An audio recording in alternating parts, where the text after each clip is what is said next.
Hi hello అందరికీ నమస్కారం. ఈరోజు మనం ఆంధ్ర స్టైల్లో ఎంతో టేస్టీగా క్రిస్పీగా ఉండే పెసరట్టు ఎలా తయారు చేయాలో చూద్దాం. ఈ రెసిపీని బ్రేక్ఫాస్ట్ లేదా ఈవినింగ్ స్నాక్స్గా చేసుకోవచ్చు. అయితే ఆలస్యం చేయకుండా ఈ వీడియోని ప్రారంభిద్దాం. దీనికి కావాల్సిన పదార్థాలు: పచ్చని పెసర్లు నేనైతే 1/2 kg తీసుకున్నానండి. బియ్యం అయితే దానికి ఒక గుప్పెడు బియ్యం అయితే తీసుకున్నాను. నా గుప్పెడితో బియ్యం గుప్పెడు అయితే తీసుకున్నాను. రాత్రంతా నానబెట్టాను. చూడండి, రాత్రంతా నానబెట్టాను. ఒక చిన్న అల్లం ముక్క, పచ్చిమిర్చి, 1 టేబుల్ స్పూన్ జీలకర్ర, 1 టేబుల్ స్పూన్ జీలకర్ర, తగినంత ఉప్పు, తగినంత ఉల్లిపాయ ముక్కలు 1 కప్పు, 1 కొత్తిమీర కట్ట, నూనె అవసరమైనంత. ఇక ముందు పెసర్లు మరియు బియ్యాన్ని బాగా కడిగి ఈ పెసర్లు అనేది 6 గంటలు లేకపోతే 7 గంటల పాటు రాత్రే నానబెట్టుకోవాలండి. ఇలా నానబెట్టుకోవడం వల్ల పెసరట్లు అనేది చాలా సాఫ్ట్గా వస్తుంది. ఇప్పుడు నానబెట్టిన పెసర్లను మిక్సీ జార్లో వేసుకుందాం. నేనైతే కొద్దిగా వేసుకుంటున్నాను. కొద్దిగా వేసుకుంటే గ్రైండింగ్ కూడా మంచిగా అవుతుంది. మనకు కూడా పిండి అనేది మంచిగా అవుతుంది, మెత్తగా అవుతుంది. చూడండి, నేనైతే ఈ క్వాంటిటీలో తీసుకుంటున్నాను. చూడండి, ఇన్ని పెసర్లు అయితే తీసుకుంటున్నాను. 2-3 పచ్చిమిర్చి వేస్తున్నాను. గ్రైండింగ్ చేస్తాను. దోసపిండిని చాలా పలుచగా కాకుండా దోసపిండిలా ఉండేలా చూసుకోవాలి. ఇప్పుడు ఇందులో తగినంత ఉప్పు వేసి బాగా కలపాలి. చూడండి, దోసపిండిలాగా అయితే వచ్చేసింది. చూడండి, ఇప్పుడైతే మేము బౌల్లోకి తీసుకుంటున్నాం.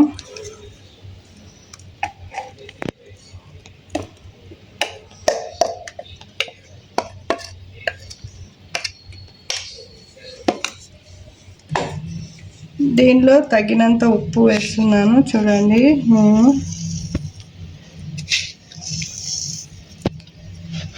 ఉప్పు వేసిన తర్వాత బాగా కలుపుకోవాలి.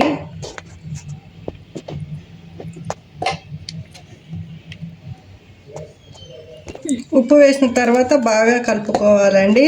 చూడండి, ఇక దోశ వేయడానికి వెళ్దాం పదండి. పెనం మీద దోశ వేసి రెడీ చేసేద్దాం. ఇంకా పెసర్లు మిగిలి ఉన్నాయి కదండి, అవి కూడా నానబెట్టిన పెసర్లు ఉన్నాయి కదా, అవి కూడా గ్రైండింగ్ అయితే వేసుకుందాం. 1 ట్రిప్ అయితే అయిపోయింది. ఇది 2వ ట్రిప్. చూడండి, పెసర్లు 4 పచ్చిమిర్చి, కొద్దిగా జీలకర్ర, కొంచెం ఉప్పు, తగినంత ఉప్పు వేసుకొని గ్రైండింగ్ చేసుకోవాలి. మిగిలింది ఇది 2వ ట్రిప్ అండి. దోశ పైన ఉల్లిపాయలు వేయడానికి అయితే కట్ చేసుకుంటున్నాను సన్నగా. ఇలా సన్నగా ఉల్లిపాయలు అయితే కట్ చేసుకోవాలి. దోశ మీద వేసుకొని బాగా ఫ్రై చేసుకొని తింటే క్రంచిగా మంచిగా ఉంటుంది. టేస్ట్ అనేది చాలా బాగుంటుంది. చూడండి, ఈ విధంగా అయితే నేను కట్ చేసుకున్నాను సన్నగా. దోశ పైన వేయడానికి అయితే కొత్తిమీర సన్నగా తరుముకున్నాను, అలాగే ఉల్లిపాయ కూడా తరుముకున్నాను. ఇక పెనం పెట్టేశాను స్టవ్ మీద. చూడండి,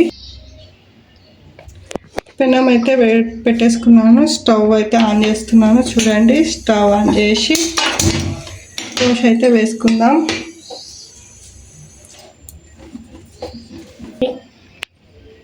చూడండి, దోశ అయితే వేసుకుంటున్నాను. గరిటెతోన కొంచెం పిండి అయితే తీసుకున్నాను. ఇలా రౌండ్గా తిప్పేసి దోశ అయితే వేసేద్దాం.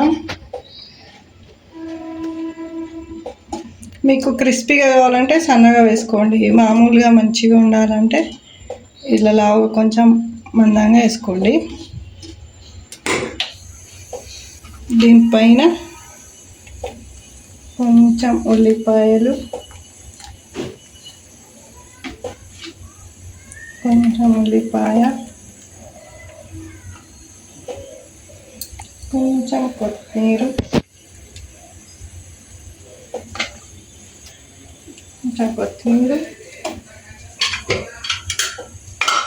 కొంచెం ఆయిల్ అయితే వేస్తున్నాం. చూడండి, లైట్గా వేసుకోండి ఆయిల్.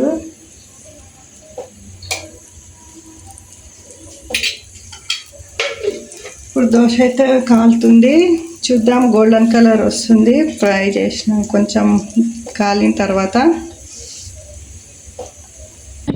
ఒకవైపు బంగారు రంగు వచ్చిన తర్వాత మరోవైపు కొద్దిసేపు కాల్చాలి. ఇప్పుడు మన టేస్టీ ఆంధ్ర స్టైల్ పెసరట్టు అయితే రెడీ అయిందండి. చూడండి, లోపల క్రిస్పీగా, పైన క్రిస్పీగా, లోపల మెత్తగా, చాలా టేస్ట్గా వచ్చింది. దీన్ని కొబ్బరి చట్నీతో సర్వ్ చేస్తే చాలా రుచిగా ఉంటుంది. మేమైతే కొబ్బరి చట్నీ కూడా చేసుకున్నాం.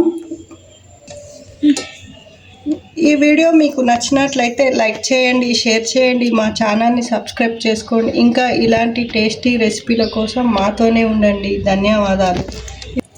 ఇప్పుడైతే టేస్ట్ చేయబోతున్నాను. పైన అయితే క్రిస్పీగా, లోపల అయితే మెత్తగా, చూడండి మెత్తగా వచ్చింది, పైన అయితే క్రిస్పీగా వచ్చింది, గోల్డెన్ కలర్ కూడా వచ్చింది. ఇప్పుడైతే టేస్ట్ చేయబోతున్నాను.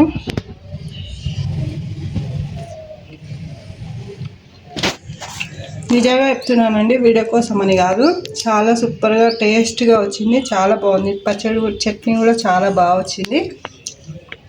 ఇంతతో ఈ వీడియో ఆపేస్తున్నాను. ఇక అందరికీ బాయ్.